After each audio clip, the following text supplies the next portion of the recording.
Speaking of questions, welcome. Quarantine Conversation Q&A Part 1. Trying to have as many acronyms as we can. QCQAP1. Okay. So with that, Okay. QCQP, I can't even repeat that back to It's you. a lot going on. Yeah. There's a lot of acronyms. Are you an acronym guy? There's the first question I have. Are you an acronym guy? I mean, I do go to Biola University for starters. I work at RHCC. I don't know. I feel like they're just going to happen in life. Mm-hmm. It's easier in a lot of ways. I mean, those two I feel like roll off the tongue, but when it comes to like the harder ones, like QC, QA, Q 47, 2, it's like funny. I don't. That just is harder to track, you know. How about you? You're an acronym guy? I love it. I will often like when like Megan and I are friends and I are talking, they'll be like, "Oh yeah, that's a." It's always when someone says like that's a blank, like that's a really good situation. I'm like, yeah, an RGS, baby. Like I'll always just try to shoot one off as fast as possible. But yeah. I like that you mentioned Biola because a lot of people don't know Biola is actually an acronym. Bible Institute of Los Angeles University. Which is do you want to take a guess at when I found that out? Yesterday. No. When did you find that out? When did you find that out? Don't give me that little credit. When did you? I found out sophomore year. I don't know when I found out, but I can promise you I didn't know when I first went there. Absolutely. That's not something they broadcast. That's not something they broadcast. They don't say welcome to the Bible Institute of Los Angeles University. I also didn't know that the Jesus Saves sign that you can see from the Ace Hotel used to be where Biola was in downtown LA. And so I would go. I knew that because they like shoved that down our throats. The tour. So I knew it existed, but I didn't know where because Megan and I got engaged at the Ace Hotel. And so it's always been really special. And then that kind of added another element of like, this whole area is like meaningful to me in a lot of ways. But if you ever go to the Ace Hotel in downtown LA, you have to be a guest there. You can get up to the top floor of the pool in the summer. I mean, probably not right now because of, coronavirus, but you get up to the top floor, you're on the pool. It's free. I mean, you got to get there early because it's free. Everybody can go. They got great lunch menu up there. It's really nice. But if you just peer over the edge, you just see the Jesus Saves neon sign. All right. That's enough for our Quarantine Conversation podcast question and answer. Yeah, we'll see you guys next week. No, I'm kidding. We got a lot of great questions from you guys. And I don't know if you're listening to this or watching it, but we're double content. As DJ Spars says, you got to have as much content as possible. Content is king. So we got a lot of questions from a lot of really awesome people. We're going to jump in. This will be part 1 of 2 for QCQA. That's why I said QCQAP1.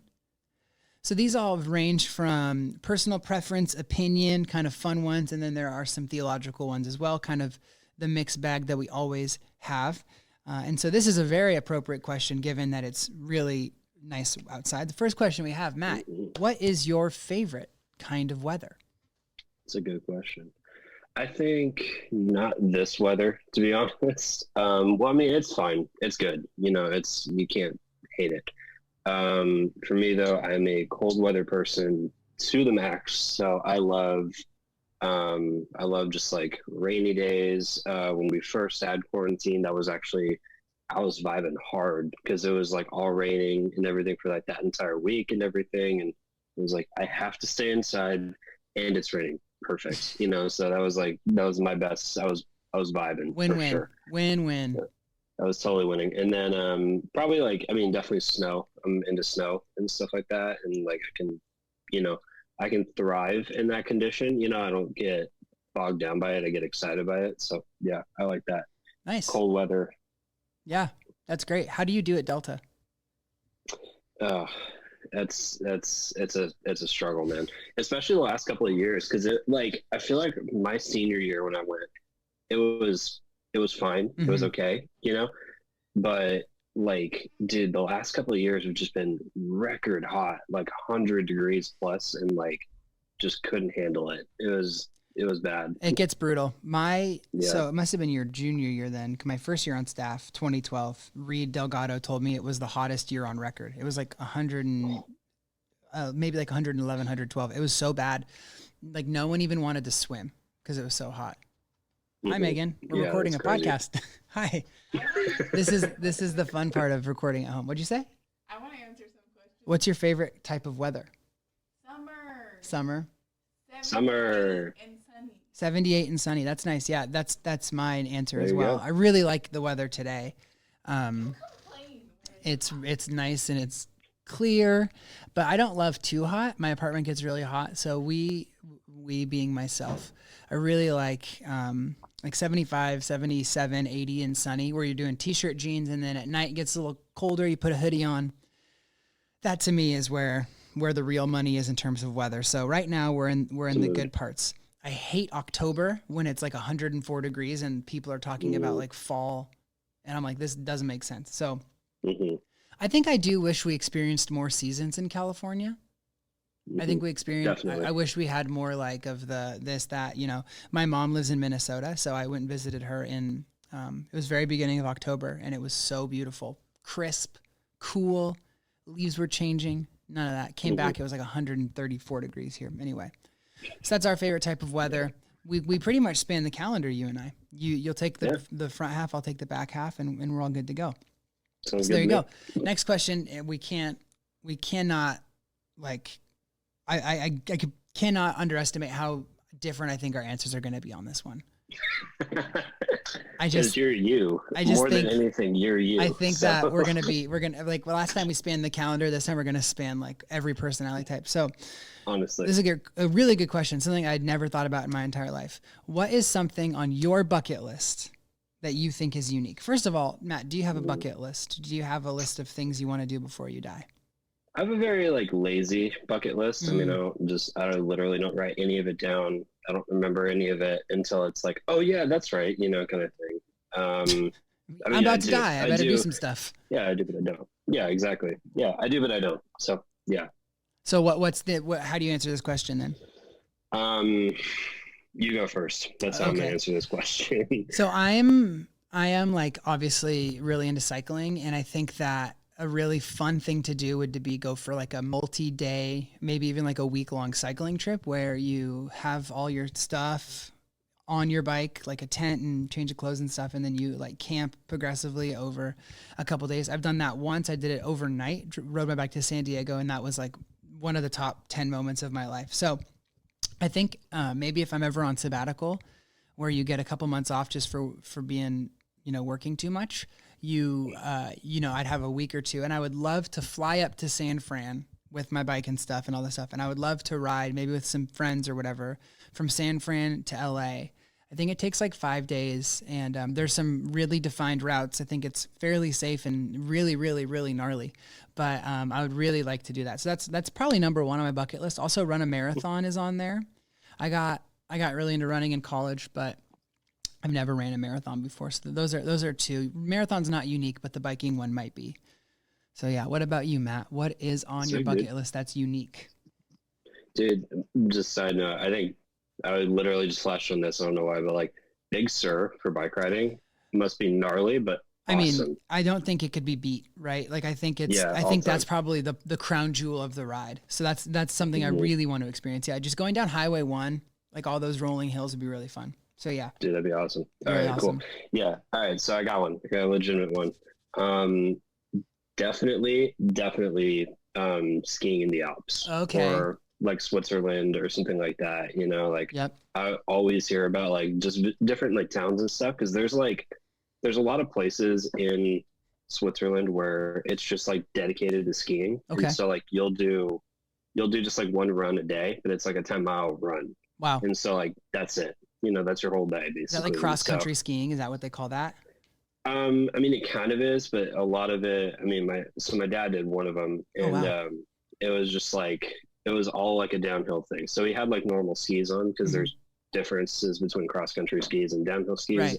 That makes sense. And yeah, so he just did like a downhill ski kind of thing, and it was just like unbelievable, he said. So that's awesome. Yeah, it was super cool. That sounds rad. Yeah, so that would be huge. So definitely that. I'm surprised ours are not too different. We both want to kind of travel somewhere and do something active and fun. Yeah, look at us being active together. Being active and together and stuff. So this next one's fun too. Do you believe in soulmates, romantic or otherwise? So if you watch The Good Place, you understand the concept of non-romantic soulmates, but romantic or otherwise, do you believe in soulmates? The the Disney part of me does. Right? Uh, That's what everybody wants, that soulmate. yeah, exactly. Everybody wants that like cross the room, just like, yep, you know. I don't necessarily do. I think like I think my like view of marriage is like shifting by the minute, and just because like it's a reflection of our relationship with God and like our eternal communion with God in heaven. So it's like it's honoring that and like living that out here on earth. At least that's what I've been told. Um, so yeah, I think with that, I think like in a way, like everybody is our soulmate. Everybody who's part of the body is like, our, mate to our soul, like later on in life. I don't know, later on in heaven, but that might take a little bit more fleshing out. But yeah, so no, I would say like generally like no, like that classic soulmate idea of like one person is like out there specifically for you. I feel like that's a little selfish. Like, no, just no, let's just cross that off. Kind of thing. Dude, I've never thought of that. Like every person is your soulmate. I think that's compelling. I think, yeah, fleshing that out would be cool. I don't think statistically speaking, a soulmate is a feasible idea to think that the one person that you're supposed to be with. I mean, this is also kind of a gnarly comment, but like to think that the one person you're supposed to be with just like happens to go to your college or just like happens to go to your high school. Like I mean, and there's billions and billions of people on the earth. Not to say that God can't, orchestrate that all to happen, but I think, the fun thing about a soulmate is that, or the idea of a soulmate is it's really special to find a relationship with someone that makes you feel as if they're the only person in the world for you. And so that to me is like what makes the soulmate idea so compelling. Like Megan I think she'd probably agree is not my soulmate, but like, I don't think I could marry any other human being on planet Earth. And so therefore she's like, we're in this together. But like, are there other people out there in the world that I'm sure I'd be compatible with? Probably. Like statistically speaking, I think that'd be the case, but like no one wants to put up with me. So I got really lucky. I got really, really lucky. That's what it is. That's ultimately, what it is. At the end of the day. Yeah. The person who puts up with you is your soulmate. Treat the person that puts up with you like they're your soulmate. That's what we'll say. That's the relationship advice from the pod. Speaking of relationship advice, here's the last one we'll do for this Q&A QC. This one is not even remotely on the same level as some of these other ones. This one is so dense and so, just thick in the weeds of weird theology that I almost wouldn't have answered it had I not done a crash course. When I mean done, I mean completely written, ready to go crash course. Got rescheduled once again, and then now it's just indefinitely not happening. So this might be, students, the only time you hear about the unseen realm or things like that. So if you were interested in the crash course, make sure you pay special attention to this next answer. The question is, when did Satan fall? And then this person went on to say, I know there's a verse in Ezekiel that kind of explains it, but could you give us a concise timeline or short summary on Satan? The answer is no. I cannot give a concise timeline, nor can I give a short summary, but I can answer that question in hopefully 2 to 3 minutes. It's a complex question. It's in the weeds. And Matt, I'm glad you're here with me so you can ask clarification questions or maybe add some more insight if there's anything that you want to add. But since I did this crash course, I had this answer ready to go. So I'll just kind of go for it. It's a gnarly question. And so the first thing you have to do to answer this question is you have to adopt this idea of a divine hierarchy. This idea that God is a king, and in any kind of court of the king, you would have people. Are you raising your hand, or you're just like? No, I'm just like giving you the hierarchy. Perfect. Yeah, exactly. Thank you. Keep on. So you'd have God, you'd have a king in a hierarchy, and then you'd have other people who are in the king's court who are not the king, but who help the king do the king's work. And so in the Bible, you see that a lot in the Old Testament. Specifically, there are some Psalms, and then a place that I really like to go to is in Job 38:7, where God is talking to Job, and he says, where were you when I did all this? Where were you when I did all this? And he says in Job 38:7, where were you while the morning stars sang together and all the angels shouted for joy? Now, the interesting thing is if you go to the footnote of angels, it says the sons of God. So if you think about a hierarchy, if you think about like kind of an earthly hierarchy, you'd have a king. And if the king were to die, the son would take over. So they're kind of next in command. So you have this hierarchy just in this really obscure passage in Job. It says there's God, and then there are these sons of God. And when I say sons of God, I don't mean they're like born of him, you know, mother, father, birth. I mean, like it's just a title. So there's this divine hierarchy, and we see that in Job 38. We also see it in Job 1. Now, Job 1 is a really fascinating passage, and you see Job 1:6, on the day the angels, or if you look at your footnote, sons of God, so people who are, you know, in this divine hierarchy with God, came to present themselves before the Lord, and Satan also was with them. So the author of Job is saying Satan is part of this divine council. And we remember in Job 38:7, it says that these people in the divine council were there before creation. They were watching it all happen, shouting for joy. So the idea is that Satan was there before creation. So your timeline has to start before Genesis 1 and say, okay, before Genesis 1, there's this Satan guy who we don't have time to get into right now, but he was there. He was able to talk to God. He was able to interact with God, and God was able to interact with him. And you see Satan in the book of Job goes out on earth. He makes certain things happen. So he has some sort of control. He has some sort of power in earth. And again, no time to get into that, but I just want people listening right now to see like Satan had some pretty unique roles as a son of God, as he kind of lived out that title. So if we say it's before Adam and Eve, where do we specifically see that? And this person said there's a passage in Ezekiel, and they're absolutely right. There's a passage in Ezekiel, and there's also a passage in Isaiah that hit on this. And so Ezekiel 28 is a prophecy where God is speaking through Ezekiel to the king of a place called Tyre. Now, Tyre was a city that was really unique. It existed both on land and off land. So it was kind of like an island half mile offshore, and also was like the port. So it'd be like Alcatraz in San Francisco. That's kind of the way you can look at it. And it was off the coast of Phoenicia, and it was a really hotly contested piece of land in the sea because people wanted it. I mean, you could have a base, a military base, a port on land and out on sea. So people always wanted Tyre, meaning the king of Tyre, the person who ruled it, had a lot of ego. Everybody wants my city. Everybody wants me to, go with them and do that. And so God, through Ezekiel, is giving a prophecy against the king of Tyre. And he connects what the king of Tyre is doing with his arrogance with something else that has already happened. And you read that in Ezekiel 28, 1-2. It says this: the word of the Lord came to me, quote, "Son of man, say to the ruler of Tyre, this is what the sovereign Lord says. In the pride of your heart, you say, I am a god. I sit on the throne of a god in the heart of the seas. But you are a mere mortal and not a god, though you think you are as wise as a god."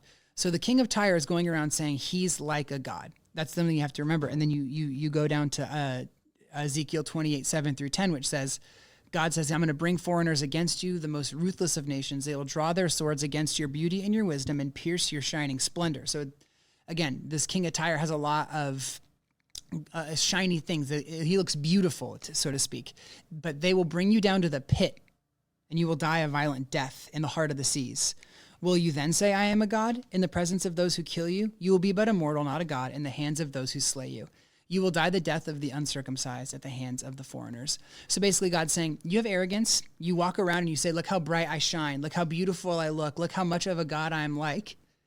And I'm going to send foreigners to put you down to task. So you read that and you go, okay, cool. This guy's claiming to be a god, claiming to be shiny, whatever, and God's going to kill him.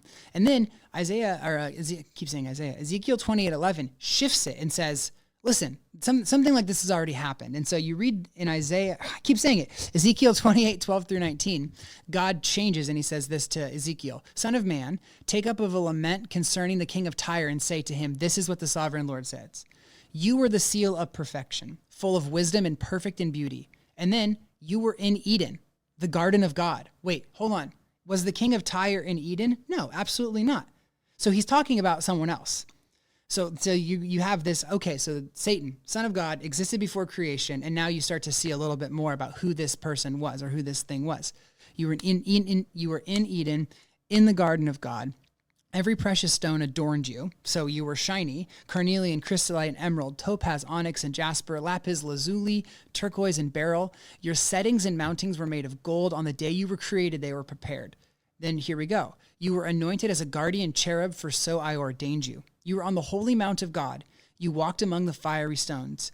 You were blameless in your ways from the day you were created till wickedness was found in you. through your widespread trade, you were filled with violence and you sinned. So I drove you in disgrace from the mount of God, and I expelled you, guardian cherub, from among the fiery stones. Your heart became proud on account of your beauty, and you corrupted your wisdom because of your splendor. So I threw you to the earth. I made a spectacle of you before kings. By your many sins and dishonest trade, you have desecrated your sanctuary. So I made a fire come out from you, and it consumed you, and I reduced you to ashes on the ground in the sight of all who were watching. All the nations who knew you are appalled at you. You have come to a horrible end and will be no more. So basically, the King of Tyre, shiny, trying to be like a god. God said, I've seen this before. There was another person in Eden who had all these shiny and they looked great and they had all this wisdom and they tried to be like God. We'll see that in Isaiah. And then I cast them down to the ground. Now, if you remember the Genesis account, what does God say to the serpent before he's a serpent? I'm going to cast you down to the ground. You will live there the days of your life.